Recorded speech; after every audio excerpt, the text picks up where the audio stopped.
आज हम लोग आर्थिक परिदृश्य पढ़ेंगे। कल राष्ट्रीय परिदृश्य पढ़े थे, लेकिन गड़बड़ हो गया, वीडियो अपलोड नहीं हुआ, अब ना होगा। आज हम लोग आर्थिक परिदृश्य पढ़ते हैं।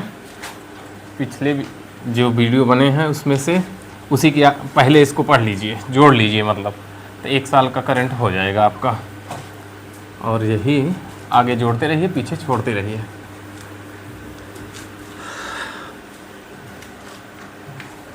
आर्थिक परिदृश्य पढ़ना है।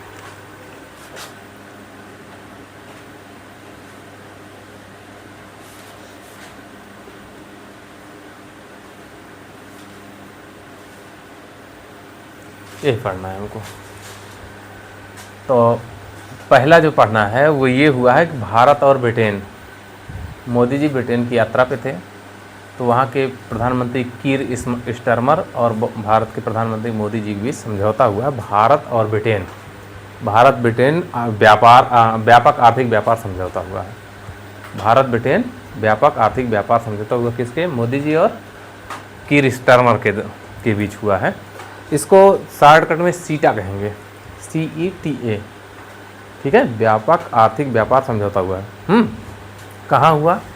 तो ब्रिटेन में एक स्थान है चेकर्स स्टेट, वहाँ पे इन दोनों लोगों के बीच ये समझौता हुआ और एक विजन 2035 तैयार किया गया। 35 तक हमारे क्या लक्ष्य होंगे, व्यापार को कैसे बढ़ाया जाएगा, ठीक। तो भारत UK व्यापक आर्थिक व्यापार समझौता, व्यापार समझौता, इसको CETA के नाम से पूछ सकते हैं, सीटा। कहाँ हुआ है? ब्रिटेन के चेकर्स स्टेट में, ब्रिटेन के चेकर्स स्टेट में, ठीक। तो विजन क्या तैयार किया गया है? विजन 2035 तैयार किया गया।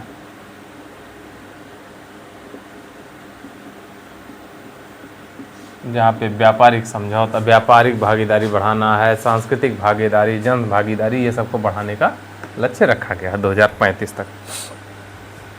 एक कानून आया है, ये तो था ब्रिटेन से संबंधित। अगला एक कानून आया, वन बिग ब्यूटीफुल बिल आया है, वन बिग ब्यूटीफुल बिल आया है। तो ये बड़ा अच्छा बिल है, वन बिग ब्यूटीफुल, और भारत के लिए नुकसानदायक है बिल एक्ट। ये कहाँ लाया गया है, किसने लाया है? तो अमेरिका ने लाया है, OBBBA, one big beautiful bill act. किसने लाया? अमेरिका ने।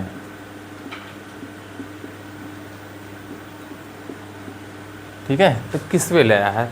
तो आप लोग देखिएगा, तो जो धन प्रेषण होता है विदेशियों द्वारा, जो भारत के लोग बाहर विदेशों में रह रहे हैं, वो वहाँ पे पैसा कमाने के बाद अपने घर परिवार के लिए पैसा भेजते हैं।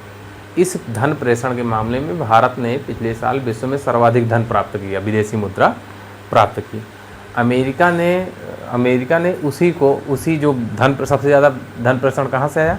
अमेरिका से आया। कहाँ गया? सबसे ज़्यादा महाराष्ट्र आया था। अमेरिका ने वो जो धन प्रेषण है, जो भारत आ रहा है पैसा, उस पर 1% चार्ज लगा दिया। 1% चार्ज लगा दिया। किस एक्ट के द्वारा? इसी द्वारा, one big beautiful bill act के द्वारा 1% चार्ज लगा दिया, ठीक। तो क्या लागू किया? 1% रेमिटेंस या धन प्रेषण शुल्क, रेमिटेंस धन प्रेषण शुल्क लगाया। और ये कब लगेगा? 1 जनवरी 2026 से। ये अमेरिका ने कानून बना दिया है, ठीक है। तो ये थोड़ा सा महत्वपूर्ण है। भारत को सबसे ज़्यादा प्राप्त हो रहा था तो उसमें से 1% कट जाएगा। जैसे 100 अरब डॉलर आ रहा था तो 1 अरब डॉलर नुकसान होगा ना। ये सारी चीज़ें हैं। ये 2 पॉइंट हो गए करंट से संबंधित। तीसरा देखिएगा, तो भारत समुद्री निवेश हुआ है, मीटिंग हुई है। भारत समुद्री निवेश मीटिंग हुई है। कहाँ हुई है? तो लंदन में हुई है। ठीक, ये भी जानिए। भारत समुद्री निवेश मीट 2025 कहाँ हुई? लंदन में हुई है। लंदन कहाँ है? इंग्लैंड या ब्रिटेन में है। ठीक, अब एक रिपोर्ट विश्व बैंक ने जारी किया है, विश्व असमानता रिपोर्ट जो होती है उसको जारी किया है। और विश्व बैंक ने बताया है उस रिपोर्ट में कि भारत विश्व का चौथा सबसे अधिक समानता वाला देश बन गया है। समानता में भारत चौथे नंबर पे आ गया है। समानता बहुत बराबरी हो गई है, लगभग लोगों में लगभग बराबरी हो चुकी है। विश्व में चौथे स्थान पे हम लोग आ गए हैं। किसने बताया? विश्व बैंक ने बताया। और ये समानता असमानता कितने? तो 2 वक्र होते हैं, एक गिनी वक्र होता है, एक कुजनेट्स वक्र होता है। इकोनॉमिक्स में 2 वक्र होते हैं, आप लोगों ने पढ़ा होगा। ठीक, नहीं पढ़ा होगा भविष्य में मुलाकात होगी। ठीक है, इन दोनों के द्वारा समाज में कितनी असमानता है ये दिखाई जाती है। अच्छा, असमानता क्या है? असमानता का मतलब होता है कुछ लोगों के पास संसाधन और व्यवस्थाएं इतनी ज़्यादा हैं और कुछ लोगों के पास संसाधन और व्यवस्थाएं बिल्कुल नहीं हैं। तो अमीर वर्ग बहुत अमीर है, गरीब वर्ग बहुत गरीब है ना। ये जो बीच की खाई है ये ज़्यादा है। तो सरकार ने क्या करती है? अमीर वर्ग से टैक्स लेती है, गरीबों में योजनाओं के द्वारा बांटती है। तो अभी विश्व बैंक के अनुसार ये जो दूरियां थी ये कम हो गई हैं। ठीक, और भारत इसको कम करने में विश्व में चौथे स्थान पे आ गया है। यही है भारत विश्व असमानता रिपोर्ट। समझ में आया? तो यही लिख लीजिए, भारत विश्व का चौथा सर्वाधिक समानता वाला देश बन गया है। किसने कहा? विश्व बैंक ने कहा है। ठीक, किस आधार पे? गिनी गुणांक और गिनी गुणांक आप लोग सुने? नहीं सुने होंगे। गिनी गुणांक और वैश्विक रैंकिंग के आधार पर, वैश्विक रैंकिंग के आधार पर। ठीक, एक रिपोर्ट ये है। और विश्व बैंक ने बताया कि पिछले 10 साल में भारत में जो अत्यंत गरीब थे उनमें अत्यंत गरीबों में 17.1 करोड़ लोगों को अत्यंत गरीबी से बाहर निकाला गया। कौन बता रहा है? विश्व बैंक बता रहा है। ठीक, जो ये डाटा आया समानता में उसमें उन्होंने यही बताया। तो पिछले दशक भारत में 17.10 करोड़ लोग अत्यंत गरीबी से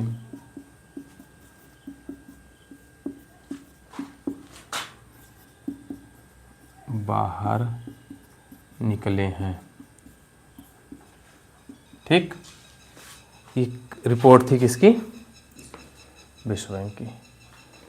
अब आता है MSME, सूक्ष्म लघु और मध्यम उद्योग कहा जाता है। तो इसकी नई परिभाषा गढ़ी गई है। पीछे शायद हमने बताया है, फिर भी देख लीजिए। MSME, ठीक है। इसमें 3 प्रकार के होते हैं, सूक्ष्म, लघु और मध्यम। तो किसको कहोगे? तो निवेश है और क्या है? टर्नओवर है। तो 1 साल में निवेश कितना प्राप्त कर रहा है और 1 साल का टर्नओवर कितना है, उस आधार पे 3 पार्ट में बांटा गया है। पहला सूक्ष्म, लघु और मध्यम उद्यम के प्रकार हैं ये। ठीक, तो पहले ये 1 करोड़ था, 1 करोड़ निवेश हुआ हो, अब कितना हो गया है 2.5 करोड़, 2.5 गुना बढ़ गया है। ठीक है, और ये कितना हो गया, ये 2 गुना, पहले 5 करोड़ था अब 10 करोड़ हो गया टर्नओवर अगर साल में हो रहा है। लघु उद्यम जो था जितना पहले था उसका 2.5 गुना, तो पहले 10 करोड़ था, अब कितना हो गया 25 करोड़ हो गया। ठीक, अगर 25 करोड़ किसी उद्यम में निवेश हो रहा है और ये 10 था ना, ये 100 हो जाएगा, पहले 50 था, ये अब 100 हो गया। ठीक, 25 करोड़ निवेश हो रहा है, 100 करोड़ टर्नओवर हो रहा है साल भर में, तो उसे कौन सा उद्यम कहोगे, लघु उद्यम। 125 करोड़ अगर निवेश हो रहा है और 500 करोड़ का अगर टर्नओवर हो रहा है तो उसको मध्यम उद्योग कहा जाएगा। ये नई परिभाषा गढ़ी गई है। ठीक, तो ये भी थोड़ा सा जानते रहिए। ठीक है,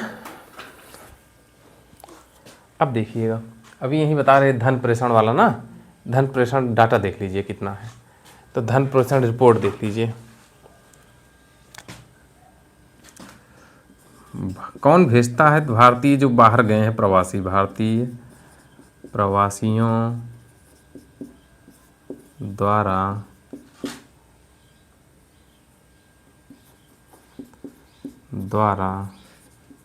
धन प्रेषण, तो कितना हुआ है, कितना धन प्रेषण आया है, ये आया है 135.46 बिलियन डॉलर। ठीक, कितना 135.46 बिलियन, 135.46 बिलियन। ठीक है, तो ये दुनिया में सबसे अधिक भारत प्राप्त किया है,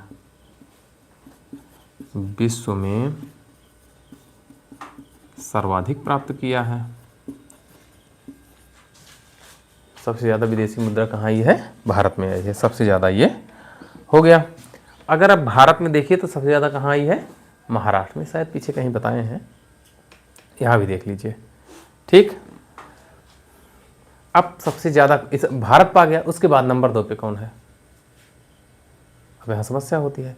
तो सबसे ज़्यादा भारत है, नंबर 2 पे मैक्सिको है, नंबर 2 पे कितने प्राप्त किया है, मैक्सिको।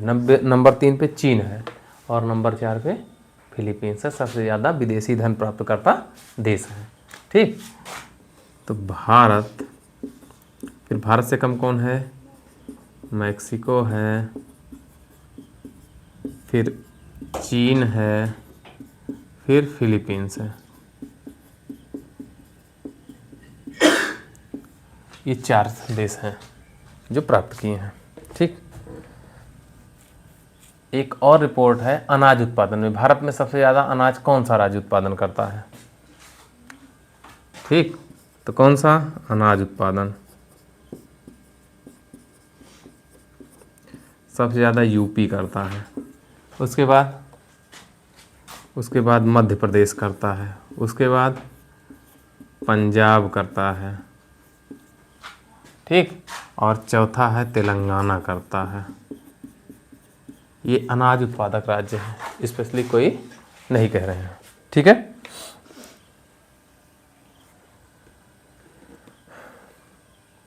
और एक है उसमें कहा गया है कि विश्व का सर्वश्रेष्ठ उपभोक्ता बैंक कौन सा है, विश्व का सर्वश्रेष्ठ उपभोक्ता बैंक कौन सी है, तो वो बताया गया है स्टेट बैंक का को। विश्व की सर्वश्रेष्ठ उपभोक्ता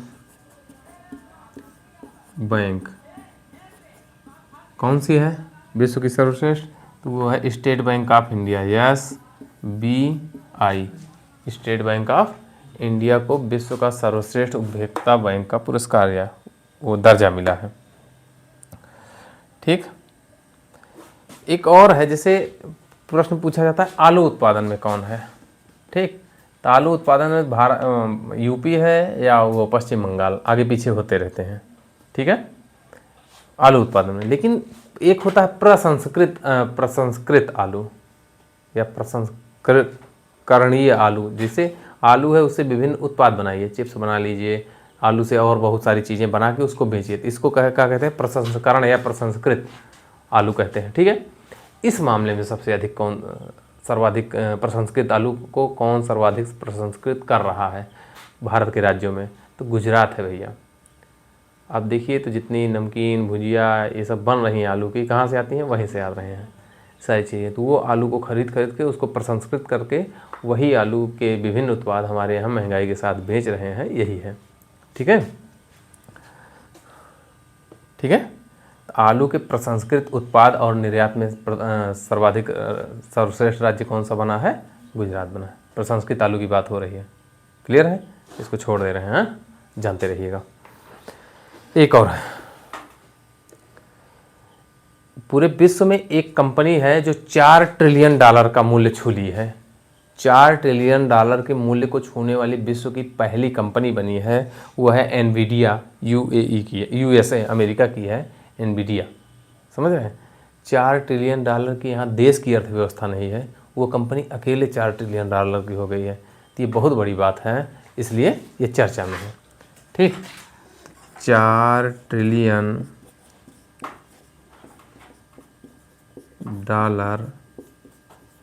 छूने वाली पहली कंपनी कौन सी है, एनवीडिया। कहाँ की है, अमेरिका की है। ठीक, ये चर्चा में है क्योंकि विश्व की सबसे बड़ी कंपनी बनी ट्रिलियन मुद्रा के मामले में। हाँ,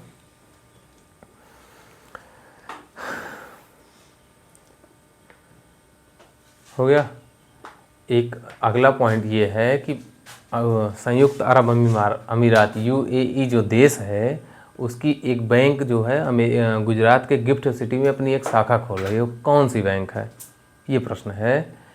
संयुक्त अरब अमीरात यूएई देश है, ठीक है, उसकी एक बैंक है जो अपनी शाखा कहाँ खोल रही है, गुजरात के गिफ्ट सिटी में। वो बैंक कौन सी है, ठीक, ये है मशरेक। कौन सी बैंक है, मशरेक। यूएई की कौन सी बैंक गुजरात गिफ्ट सिटी में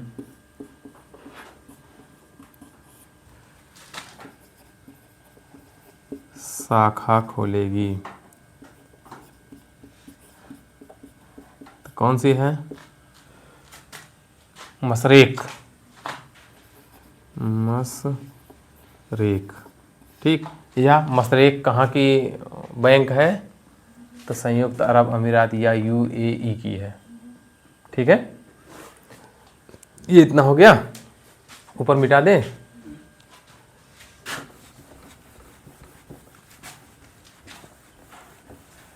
फिर आई है एक वैश्विक निवेश रिपोर्ट आई है, उसको जारी किया है विश्व बैंक ने, 2025 की है वैश्विक निवेश रिपोर्ट। ये सब प्रश्न पूछे जाते हैं कई तरीके से, जैसे वैश्विक निवेश रिपोर्ट 2025, तो जारी कौन करता है, ये प्रश्न पूछा जाता है। जारी करता, तो कौन जारी करता है, विश्व बैंक जारी करता है। ठीक है, निवेश रिपोर्ट को कौन जारी करता है, विश्व बैंक जारी करता है।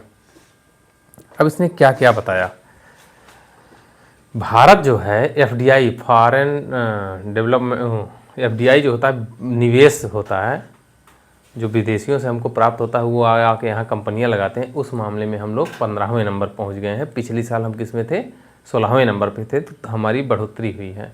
ठीक, एफडीआई हमारे पास ज़्यादा आई है।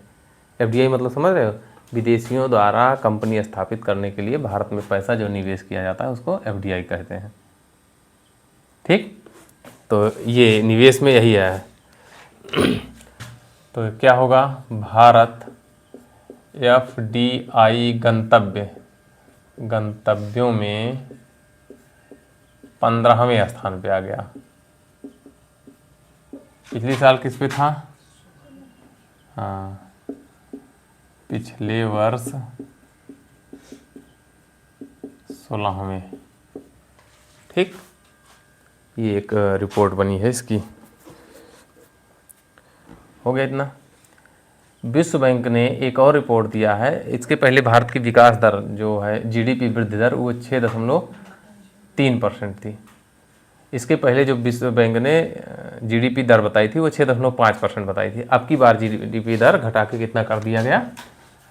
तो विश्व बैंक द्वारा भारत की जीडीपी विकास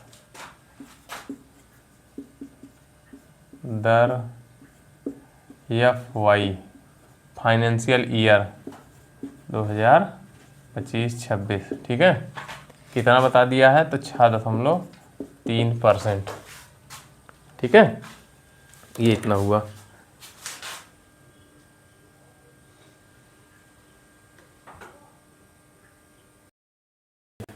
तो 2026 भारत में जिसका आधार बदला है, बहुत पूर्ण है। भारत का जो विकास बदल दिया 2022-23 के, तो यही बदलाव हुआ है और इसलिए ये महत्वपूर्ण है। ठीक है, तो 2026 में भारत की जीडीपी का नया आधार वर्ष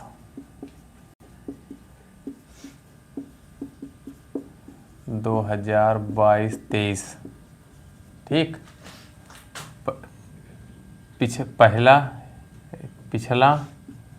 पिछला लिख देना 2011-12 था। इसके पहले क्या था? 2011-12। अब कितना हो गया? 2022-23 हो गया। तो आधार वर्ष चेंज किया गया है। अब ये आधार वर्ष क्या होता है? आधार वर्ष होता है क्या है कि आज दो प्रकार से होता है जीडीपी के नापन। एक मार्केट प्राइस होता है बाजार मूल्य पर, एक आधार मूल्य पर होता है। ठीक, दो आधार पे नापा जाता है। तो अब 2000, जैसे किसी वस्तु का दाम 2011 में कितना था, आज कितना है, कितने अनुपात में बढ़ी। ठीक, और वस्तु का आज की बाजार में क्या मूल्य है, ये है बाजार मूल्य, और आधार मूल्य के आधार पर निकाला जाता है, तो उसको फैक्टर प्राइस कहते हैं, GDP-F कहते हैं। ठीक है, और जो आज बाजार के मूल्य पे निकला उसको मार्केट का GDP-M। देखिएगा तो जीडीपी के नीचे छोटा सा ये अक्षर लिखे रहते हैं, ध्यान से देखिएगा कभी। ठीक, तो जो आधार फैक्टर प्राइस था उसको बदल के कितना कर दिया गया? 2022-23 कर दिया गया है। ये महत्वपूर्ण चीज़ है। ठीक, SPMEPCI एक योजना है। ये योजना है क्यों चली है? जो इलेक्ट्रिक वाहन होते हैं, इलेक्ट्रिक वाहन जाना है, उनको उनके विकास की गति को बढ़ावा देने के लिए। इलेक्ट्रिक वाहन की इस समय ज़रूरत है खूब ऊर्जा बचाने के लिए। ठीक, तो उन्हीं को विकास करने के लिए ये है। ठीक, इलेक्ट्रिक वाहनों के घरेलू विकास को बढ़ावा देने के लिए या गति देने के लिए ये है। तो इलेक्ट्रिक वाहनों के घरेलू उत्पादन को गति देने के लिए ये योजना लाई गई है। ठीक, इसका नाम याद रखिएगा। ठीक, एक होती है एशियाई डेवलपमेंट बैंक, एशियाई विकास बैंक होती है। उसने भारत में 5 वर्ष के लिए, उसने भारत में 5 वर्ष के में अवसंरचनाओं के विकास हेतु कुछ पैसा दिया है। 83,000 करोड़ रुपए दिया है। कितना दिया है? 83,000 करोड़ इसका रखा है। लेकिन वो ADB, एशियाई विकास बैंक अकेले नहीं देगी। ठीक है, 2-3 लोग मिलकर, तीसरी भी उसमें शामिल होगी। लेकिन कितना? 83,000 करोड़ के निवेश का रक्षा। क्यों निवेश करेगा? तो अवसंरचना मतलब जैसे सड़क है, बिल्डिंग्स हैं, इनके विकास के लिए वो रेल है, इसके विकास के लिए वो भारत को ऋण देगा। ठीक, तो कौन देगा? एडीबी देगा, एशियाई डेवलपमेंट बैंक, एशियाई विकास बैंक। ठीक है, तो एडीबी भारत को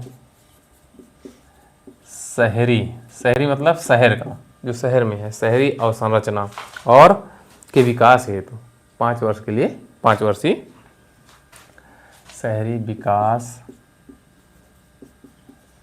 की 5 वर्षीय अवसंरचना योजना।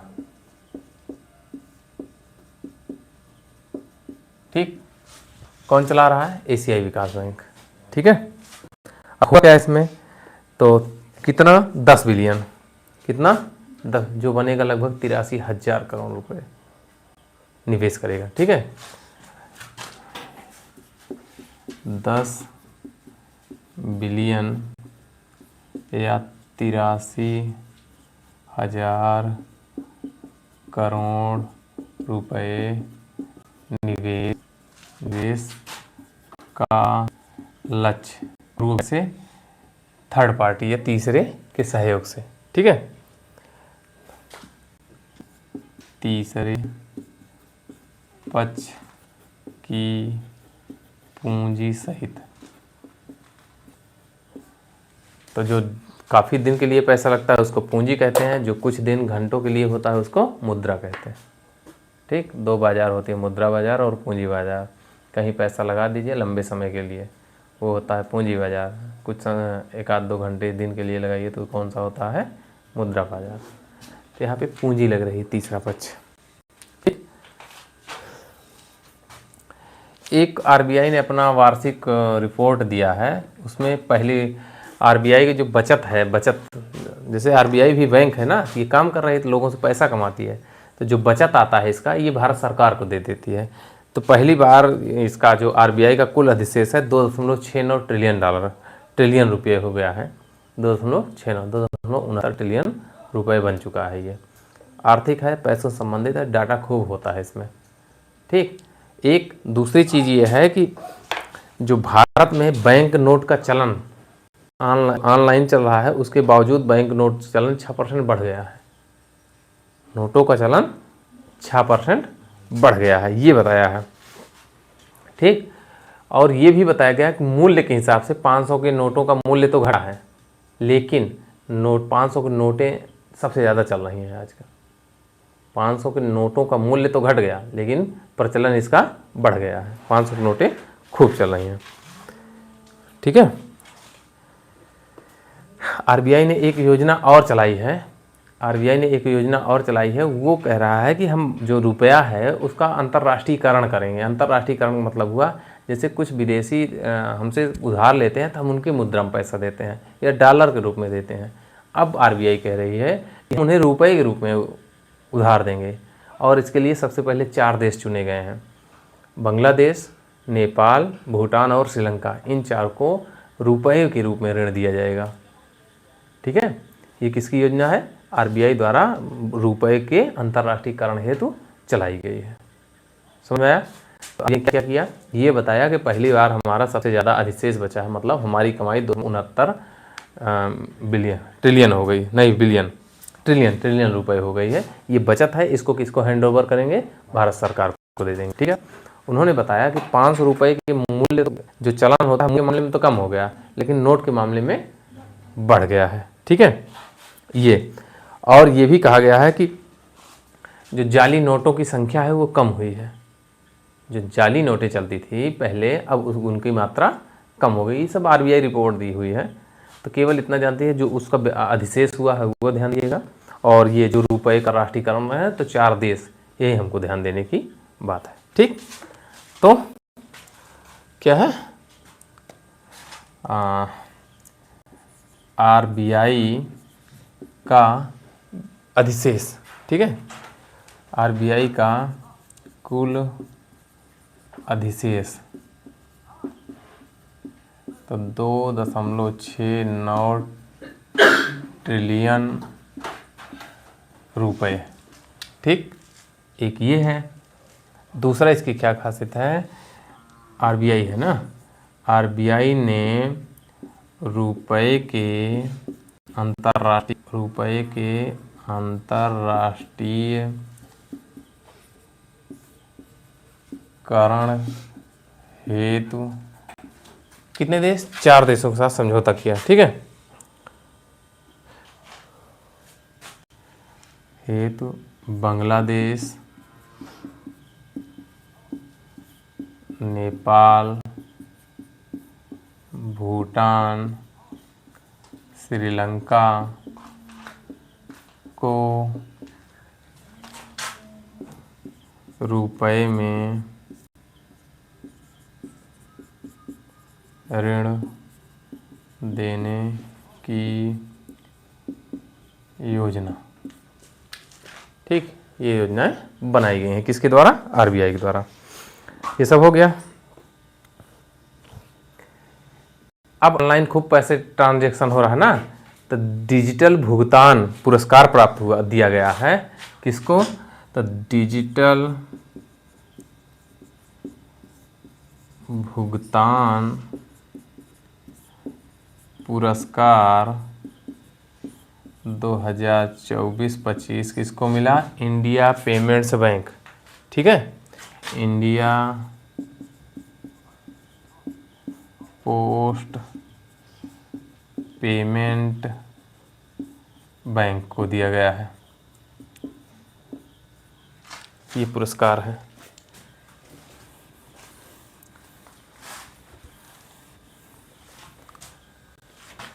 ये डिजिटल भुगतान का मुद्दा हो गया।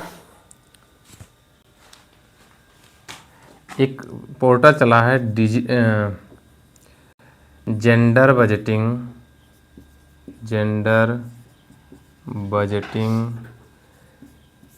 नॉलेज हब, ये पोर्टल शुरू तो किसने किया है, महिला एवं बाल विकास मंत्रालय। ठीक है, किसने शुरू किया, महिला एवं बाल विकास मंत्रालय द्वारा। ठीक, ये क्या है, एक पोर्टल है, कौन सा, जेंडर बजटिंग नॉलेज हब। ठीक है, एक है स्मार्ट खर्च करें, स्मार्ट खर्च करें, स्मार्ट बचत करें योजना शुरू किसने किया, तो एक कंपनी है नियो, उसने शुरू किया है, इसको भी जानते रहिएगा। NSE नेशनल स्टॉक एक्सचेंज जानते हैं, हाँ, NSE जानते हैं, स्टॉक एक्सचेंज जानते हैं, जहाँ ऑनलाइन ये जो होता है व्यापार होता है, ऑनलाइन हम लोग करते नहीं हैं, पैसा लगाते हैं जो शेयर बाजार, तो NSE जो होता है वो नेशनल स्टॉक एक्सचेंज बम्बई में है। तो इसका एक वो है, इंटरनेशनल एक्सचेंज है, इसके ग्रीन बॉन्ड सूची में सूचीबद्ध पहली विदेशी इकाई जो है वही चर्चा में है। ठीक, तो NSE इंटरनेशनल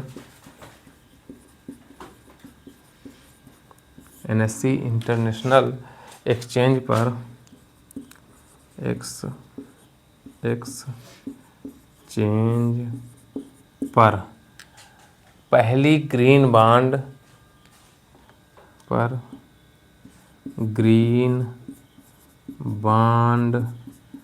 सूचीबद्ध पहली विदेशी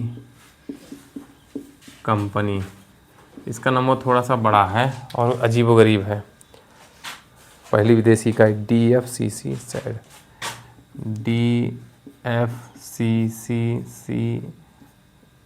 सैड सैड ये कहाँ की है, तो श्रीलंका की है। ये पहली विदेशी इकाई है जो NSE इंटरनेशनल एक्सचेंज पर ग्रीन बॉन्ड के तहत सूचीबद्ध हुई है। भारत ने एक समझौता किया था जापान के साथ दुर्लभ मृदा तत्वों के लिए। दुर्लभ मृदा तत्वों के लिए भारत ने किसके साथ? जापान के साथ समझौता किया है, ठीक है। लेकिन भारत ने क्या किया? कितने दिन के लिए? 13 वर्ष के लिए निर्यात समझौता था भारत का जापान के साथ, लेकिन भारत ने उसको क्या किया? स्थगित कर दिया, स्थगित कर दिया, ठीक। तो किसके साथ था ये पूछा जाएगा? जापान के साथ, ठीक। तो भारत द्वारा दुर्लभ मृदा धातुओं, दुर्लभ मृदा तत्वों के 13 वर्षीय निर्यात समझौता को निलंबित किया गया है, ठीक है। किसके साथ था? निलंबित किया गया, जापान के साथ था, ठीक। ये समझौता किसके साथ था? जापान के साथ। भारत ने इसको निलंबित कर दिया। तो एक और पोर्टल चला है आयुष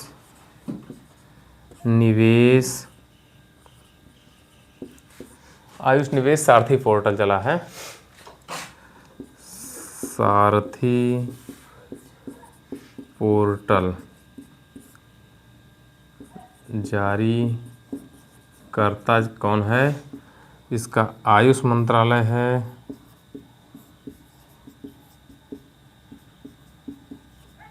ठीक। और एक मिला है NBFC इन्वेस्ट इंडिया के सहयोग से, इन्वेस्ट इंडिया के सहयोग से, ठीक। आयुष निवेश सारथी पोर्टल किसका? आयुष मंत्रालय का है। और किसके द्वारा? इन्वेस्ट इंडिया के, ठीक। अब जो कंपनियां होती हैं, बैंक और कंपनियां RBI से लाइसेंस लेते हैं, ठीक। तो गैर वित्तीय कंपनियां जो होती हैं उनको NBFC कहते हैं, नॉन बैंकिंग फाइनेंशियल कंपनी कहते हैं। तो पहली बार ई-कॉमर्स कंपनी को मिला है लाइसेंस। किसने दिया है? RBI ने, ठीक। तो कंपनी कौन सी है? तो वो है फ्लिपकार्ट। जो फ्लिपकार्ट हम लोग देखते हैं, चलाते हैं, उसी को पहली NBFC मतलब नॉन बैंकिंग फाइनेंशियल कंपनी के रूप में RBI ने नामित किया है या लाइसेंस दिया है, ठीक। तो ये भी चर्चा में है। हाल में RBI द्वारा नॉन बैंकिंग फाइनेंशियल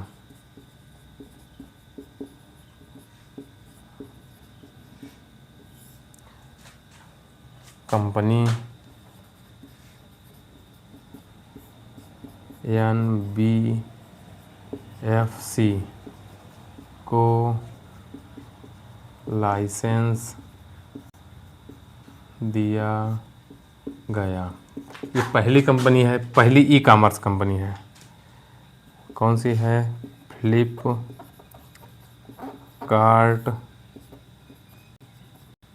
पहली ई-कॉमर्स कंपनी,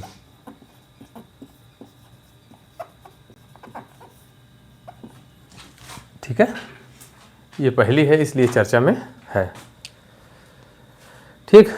एक अंतिम प्रश्न है कि भारत का पहला कृत्रिम बुद्धिमत्ता AI जानते हैं, आर्टिफिशियल इंटेलिजेंस द्वारा संचालित आर्थिक विशेष आर्थिक क्षेत्र SEZ सुने हो? सेज विशेष आर्थिक क्षेत्र, जहाँ पे निर्यात होता है कोई चीज़ या आयात होता है, या स्पेशल किसी स्पेशल के लिए वहाँ पे शुल्क और टैक्स कम कर दिए जाते हैं, उसको कहा जाता है, ठीक है।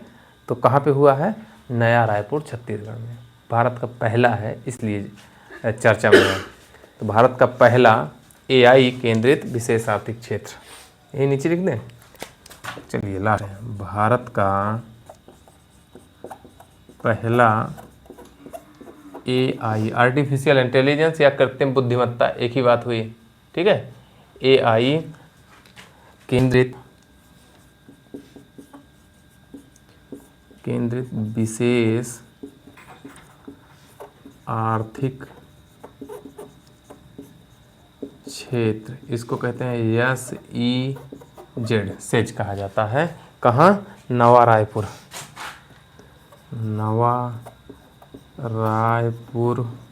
कहाँ है ये? छत्तीसगढ़ में, ठीक। तो अब इसके आगे पढ़ना है, पिछले वीडियो में आप लोग जाके देखिएगा तो वहाँ से इतना पहले पढ़ लीजिए, इसके पीछे उसको जोड़ लीजिए, 1 साल का करंट अफेयर्स आपका तैयार हो जाएगा। इसी तरीके से हर महीने हम लोग पढ़ते रहेंगे, इसको आगे जोड़ते रहिए, पीछे वाला 1 महीना काटते रहिए। तो ये कौन सा था? आर्थिक परिदृश्य। अगला जो हम लोग पढ़ेंगे वो रहेगा अंतर्राष्ट्रीय परिदृश्य पढ़ा जाएगा, ठीक।